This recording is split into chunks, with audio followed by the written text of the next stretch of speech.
सोचकर तो कुछ और आया था, लेकिन प्रधान जी की चर्चा के बाद में थोड़ा सा विषय भी परिवर्तित करने का मन हो गया, तो आज कुछ उसी विषय में चर्चा कर लेते हैं।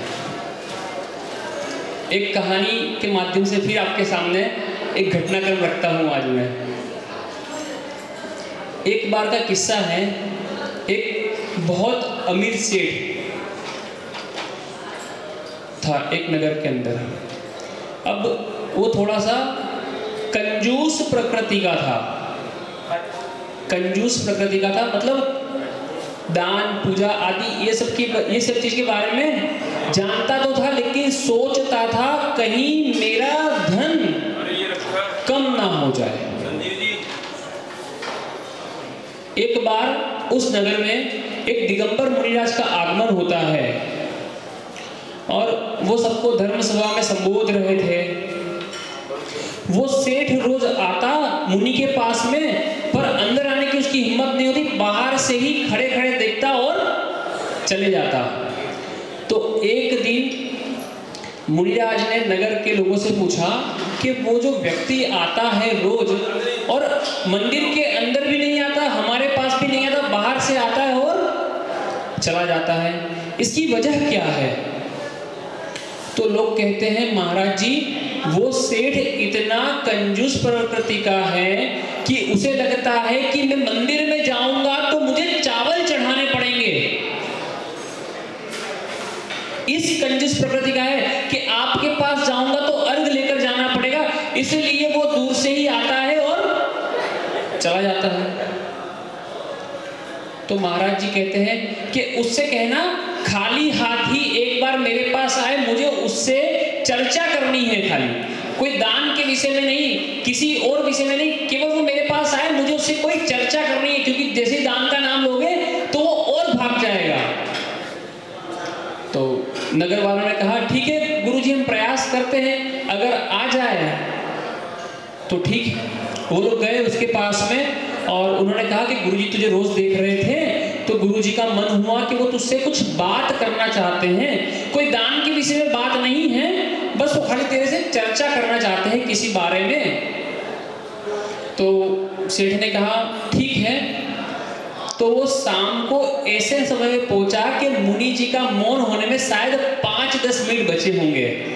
उसने सोचा कि मैं ऐसे समय पे जाऊं ताकि वो कुछ मुझसे ज्यादा बात ना कर पाए और मेरा कोई मतलब खर्चा वगैरह ना हो जाए।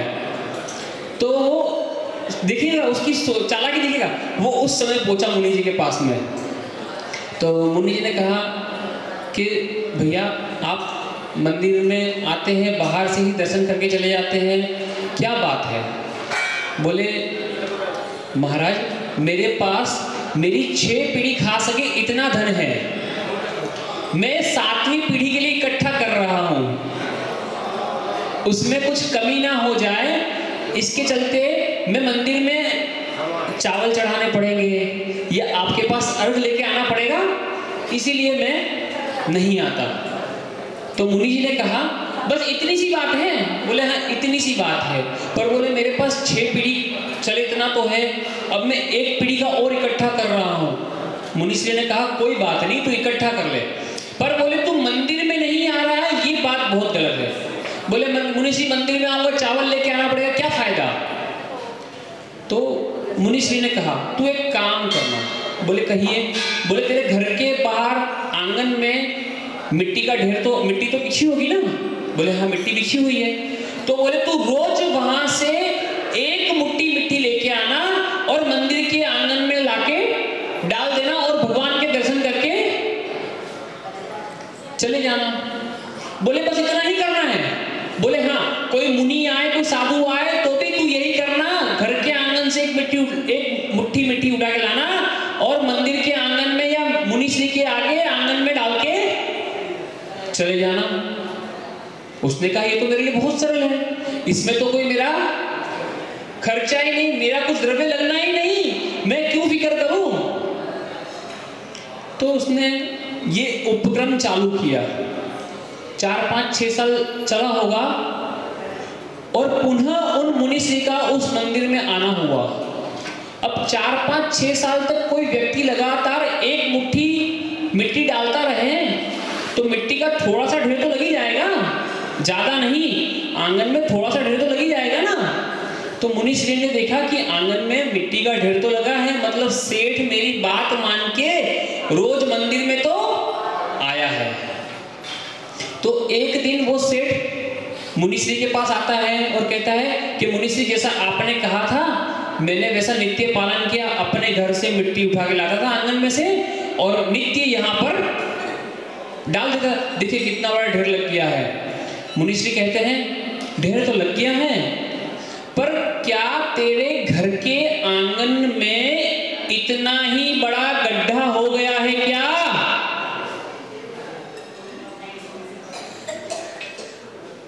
बोले नहीं। बोले वो तो अपने आप भरता ही जा रहा है, उसमें से निकालता हूं, कुछ समय बाद फिर वो भर जाता है, फिर निकाल दो फिर वो भर। तो बोले पगले, तू अगर मंदिर में दान देगा तो कभी तुझे अक्षर महानश रिद्धि प्राप्त हो जाएगी, जिसकी बदौलत तेरी 7 पीढ़ियां नहीं 700 पीढ़ियां भी खा ले तो भी कभी कमी नहीं आएगी। अगर वास्तविकता में तेरे दान देने से तेरे घर में तेरे द्रव्य का व्यय होता और वो तेरे पास कम होता, तो तूने जब रोज मिट्टी डाली तो जितना बड़ा ढेर यहां पर लगा उतना ही गहरा गड्ढा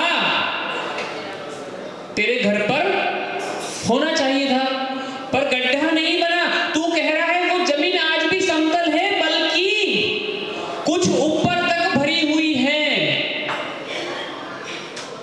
तो अगर तू मंदिर में तेरे द्रव्य से दान देगा, अभिषेक पूजन करेगा या मंदिर का निर्माण कराएगा, तो तेरे घर में कभी भी कमी नहीं आएगी।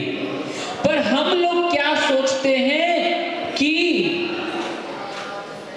दान देने के बाद कहीं मेरे भोगों में कमी ना आ जाए, इसी के चलते तो वो दान नहीं दे रहा ना कि मेरे पास 6 पीढ़ी का भी इकट्ठा किया हुआ है, अब मैं 7वीं पीढ़ी के लिए इकट्ठा कर रहा हूं। पर रत्नकंटक श्रावकाचार में आचार्य समदभद्र स्वामी लिखते हैं कि यदि संतान कुसंतान यानी पुत्र कुपुत्र है तो धन संचय क्या करेगा, और संतान यानी पुत्र सुपुत्र है तो धन संचय क्यों कर रहा है? अगर कुपुत्र होगा तो तू कितना ही धन संचय करके दे दे, वो तेरे धन को व्यर्थ कर देगा, और सुपुत्र होगा तू कितना ही संचय कर ले, ये तेरे धन को ठुकरा देगा या उसके किसी काम में नहीं आएगा। तो तू धन संचय करके पाप किसके लिए कमा रहा है? तेरे पास जो है उसका तू सदुपयोग करना। फिर कह रहा हूं, अगर पुत्र कुपुत्र है तो धन संचय करके क्या हो जाएगा,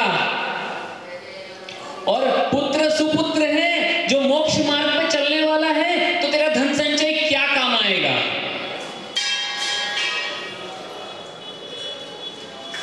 उस सेठ को बात समझ में आ गई मुनिश्री की, और उसने अपनी सोच को तुरंत परिवर्तित किया।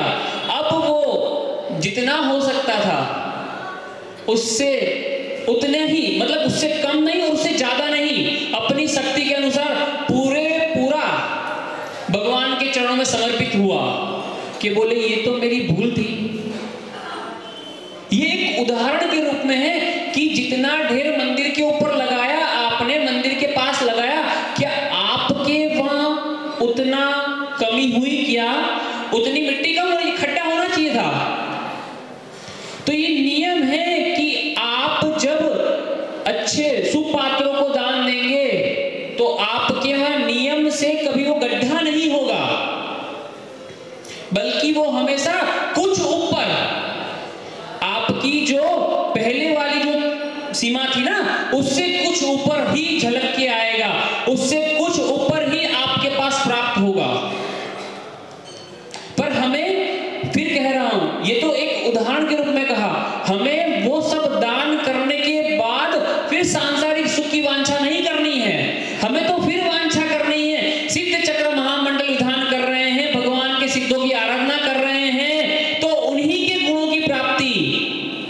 हमें हो और हम भी सिद्धालय में विराजमान हो सके।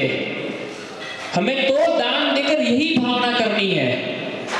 प्रधान जी की बात से आज हमारा थोड़ा सा, हमने चर्चा का विषय थोड़ा सा बदल दिया, लेकिन हम यही सबके लिए भावना करते हैं कि आप लोग अपनी शक्ति के अनुसार शक्ति को छुपाएं नहीं और शक्ति से अधिक भी ना करें। अपनी शक्ति के अनुसार मंदिर के निर्माण में सुपात्रों को आहार दान, औषध दान, चारों प्रकार के दान देने में कभी भी पीछे ना हटे।